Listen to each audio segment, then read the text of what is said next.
조갑제 TV 시청자 여러분 안녕하십니까? 2020년 8월 15일 오전 6시 50분입니다. 오늘은 건국 72주년, 해방 75주년을 맞는 뜻깊은 날입니다. 오늘 우리는 호국 영령, 그리고 연합군, 그리고 미국, 유엔, 이승만, 트루만 대통령에게 감사를 해야 됩니다. 특히 이승만, 트루만 두 분이 대한민국의 건국에서 산파 역할을 했습니다. 우리가 흔히 대한민국의 정체성은 자유민주적 기본질서이다. 그래서 자유민주주의라고 해야 된다 해서 정체성 이야기를 많이 하는데, 어떤 면에서는 정체성만큼 또는 정체성보다 더 중요한 게 있습니다. 그게 국가 정통성입니다. 대한민국의 정통성과 정체성을 지켜야 하는데, 문재인 정권은 대한민국의 정체성과 정통성을 동시에 허물고 있습니다. 그 허무는 중요한 수단 중에 하나가 역사를 조작하는 겁니다. 역사를 조작해서 정체성과 정통성을 한꺼번에 무너뜨리는 이유는 뭐냐? 그렇게 하면은 한반도에서 득볼 사람들은 북한 노동당 정권과 남한의 반역 세력밖에 없습니다. 그러면은 이것은 이적 행위를 하기 위한 목적이 아니냐? 즉 대한민국을 북한 노동당 정권의 부하로 만들어 가지고 우리가 누리고 있는 이 자유민주 법치를 무너뜨리려고 하는 것이 아니냐 하고 의심할 수밖에 없는 거죠. 문재인 대통령이 퇴임이 이제 얼마 남지 않았지만 퇴임한 뒤에 반드시 또는 전이라도 이 문제를 법적으로 다뤄야 합니다. 반역적 역사 조작입니다. 역사 조작을 하면은 그때부터는 전체주의가 됩니다. 독재가 아닙니다. 독재는 역사 조작을 하지 않습니다. 전체주의, 파시즘, 공산주의, 김일성이가 역사 조작을 하는 거죠. 문재인 대통령의 머리에 뭐가 들어갔는지 모르겠는데 뭐 대충 짐작은 가지만은 김일성주의자 신영복을 존경한다고 공언할 때부터 문재인의 역사 조작을 의심하지 않을 수가 없었던 것입니다. 즉 김일성 세력이라면은 김정은 정권과 남한의 종북 세력인데, 종북 세력이 유리하도록 대한민국의 정통성을 파괴하기 위해서, 또 정통성이 파괴되면 정체성도 같이 파괴됩니다. 오늘 8.15를 제음하여 문재인의 역사 조작을 제가 정리를 해드리겠습니다. 역사 조작은 이유가 있습니다. 그것은 정권을 연장하기 위한 겁니다. 김일성이가 북한에서 역사 조작을 하는 이유도 마찬가지입니다. 국민들을 바보로 만들어 가지고 영원히 집권을 하겠다는 게 역사 조작의 목적입니다. 소련도 그랬습니다. 자, 딱 하나만 중심으로 말씀드리면 모든 게 풀리게 되어 있습니다. 문재인 정권은 1948년 12월 12일 유엔 총회가 대한민국은 자유로운 선거에 의해서 수립되었으므로 한반도 전체의 유일한 합법 정부다 라고 결의를 했습니다. 이것은 굉장히 중요한 결의입니다. 즉 대한민국의 건국 과정이 민주적으로 이루어졌다는 것을 유엔이 공인한 겁니다. 그것은 1948년 5월에 있었던 총선거가 공정하게 치러졌다. 유엔이 감시를 했습니다. 북한은 유엔의 권고를 무시했습니다. 그때부터 대한민국이 정통성을 갖게 되는 거죠. 자, 그 다음에 국회가 구성이 되었습니다. 헌법을 만들었습니다. 헌법에 따라서 1948년 8월 15일, 바로 72년 전에 대한민국 정부 수립이 선언되었습니다.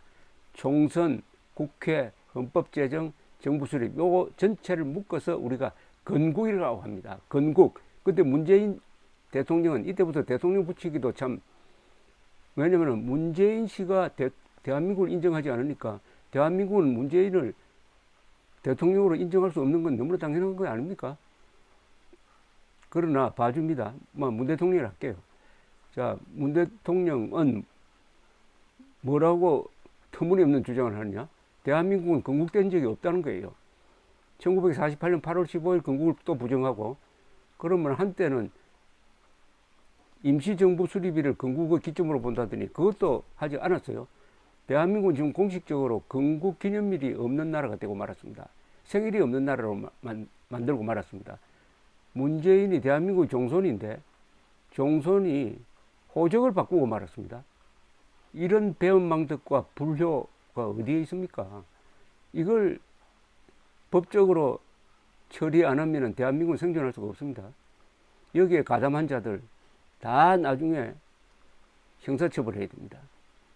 이보다 더한 범죄는 없습니다.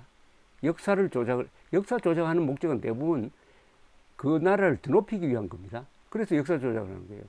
그 나라를 깨부수기 위해서, 정통성을 부정하기 위해서 역사 조작을 하는 자들은 이건 반역 집단이죠. 반역 중에서도 가장 최악의 반역입니다. 자, 이렇게 해서 유엔 총회가 드디어 대한민국만이 한반도 전체의 유일한 합법국가다 라고 도장을 탁 찍어준 겁니다. 그 전에 이미 우리는 헌법을 제정할 때 헌법 제3조 대한민국의 영토는 한반도와 그 부속 도서로 한다라고 했습니다. 즉 북한 지역도 우리의 영토다. 그러나 북한 노동당 정권이 불법으로 점거하고 있다. 이렇게 해서 헌법 제3조에다가 북한 지역이 우리의 영토라는 것을 확실하게 했는데, 유엔 총회가 한반도 전체에서 합법성을 갖는 정부는 대한민국 뿐이라고 해놓으니까 우리의 헌법 제3조를 유엔 총회 결의안이 또 뒷받침을 해주었습니다. 앞뒤로 딱 맞은 거죠. 이게 일본과 수교 협상을 할 때 우리에게 큰 힘이 되었습니다. 1965년의 한일 기본조약에 가장 중요한 대목이 뭐냐? 그때 일본은 한국과도 수교하지 않았고 북한과도 수교하지 않았습니다. 그때 일본에는 좌익이 셌습니다. 조총련이 있었고 일본의 사회당이 북한 편을 들었습니다. 그래서 한일 수교 회담을 반대를 했습니다. 왜냐? 북한하고도 수교해야 된다. 그러나 우리는 미국의 힘도 빌리고 해가지고 아주 주체적인 외교를 해가지고 한일 기본조약에 어느 조항이 들어가느냐? 일본은 유엔 총회 결의에 따라서 대한민국이 한반도 전체의 유일한 합법 정부임을 인정한다고 딱 못을 박았습니다. 바로 유엔 총회의 결의안이 우리에게 그렇게 큰 힘이 된 겁니다. 그래서 일본도 현재까지도 일본도 한일 기본조약에 의해서 한국만이 한반도 전체의 유일한 합법 정부임을 인정하고 있는 것입니다. 그래서 일본이 북한과 수교하려고 할 때 우리는 한일 기본조약에 따라서 일본을 압박하고 일본을 견제할 수가 있는 것입니다. 일본을 대할 때 우리의 큰 무기가 되었습니다. 그런데 문재인 씨는 우리가 가지고 있는 이 대일 카드를 버려버렸습니다. 왜냐? 교과서를 완전히 조작을 했습니다. 그래서 문재인 등장하고 나서는 대한민국 역사박물관장에 어떤 사람을 앉혔느냐 하면 이런 사람을 앉혔어요. 유엔 총회가 한반도 전체의 유일한 합법 정부라고 인정했다는 걸 조작을 해가지고 유엔 총회가 38도선 이남에서만 유일한 합법 정부라고 인정했다고 거짓말하는, 조작을 하는 이런 교수를 대한민국 박물관장에 앉히고 교과서도 그런 식으로 바꿔버렸습니다. 교과서도 조작을 했습니다. 완전한 역사 조작이었습니다. 반역적 역사 조작이죠. 이것은 득보는 사람은 일본과 북한밖에 없습니다. 일본과 북한밖에 없어요. 북한 농민 정권을 하기 위해서 그렇게 하는 것은 그것은 이적 행위고 반역 행위죠. 또 일본을 위해서 결과적으로는 일본이 도움이 됩니다. 앞으로 일본은 이렇게 나올 겁니다. 북한과 수교하려고 할 때 한국 정부가 견제가 들어오면은, 아니 당신 나라 문재인 정권이 한반도에서 유일한 합법 정부가 아니라 산발 떠서 이남에서만 합법정부라고 했으니까 우리가 북한과 수교하는데 왜 간섭하느냐 이렇게 나올 것 아닙니까? 진짜 친일파입니다. 해방 이후에 최대의 친일파가 문재인입니다. 문재인. 제가 설명하는 걸 이해하시겠죠? 자, 그 다음에 이게 건국부정과 관계되는 거죠. 건국된 적이 없다. 또 대한민국은 한반도 전체의 유일한 합법 정부가 아니다. 요 연장선상에서 2018년 9월 기억하기도 싫은 평양에서의 연설이 나오는 겁니다. 김정은 반국가단체 수괴인 김정은 앞에서 문재인 대통령이 남쪽 대통령 문재인이 김정은 국무위원장 운운했습니다. 김정은을 국무위원장, 나라 국자를 쓰도록 했어요. 자기보다 한 계급 올리고 자기는 남쪽 대통령이라고 했습니다. 그러면은 김정은이 치하에서 남쪽 대통령을 관리하는 사람이라는 뜻 아닙니까? 이게 일관된, 이게 실언도 아니고 문재인의 일관된 반역적 역사관과 역사 조작을 증명하는 겁니다. 나중에 문재인 씨에 대한 법적인 이제 단죄에 들어갈 텐데 그때 가장 중요한 문서가 바로 평양 연설입니다. 남쪽 대통령 연설입니다. 그 연설문을 읽어본 한 탈북자는 이거는 북한 사람이 써준 게 아닐까? 북한 사람이 써준 걸, 북한 농당 정권이 써준 걸 대독한 게 아닐까라고 이야기를 했습니다. 그거 읽어보면 저도 같은 생각입니다.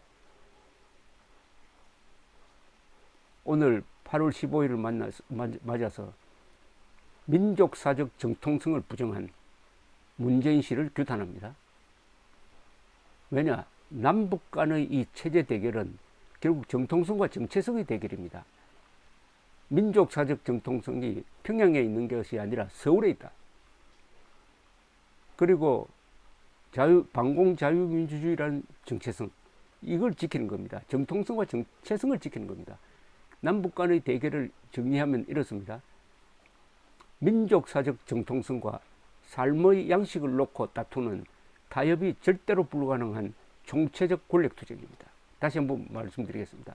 민족사적 정통성과 삶의 양식을 놓고 다투는 타협이 절대로 불가능한 총체적 권력투쟁입니다.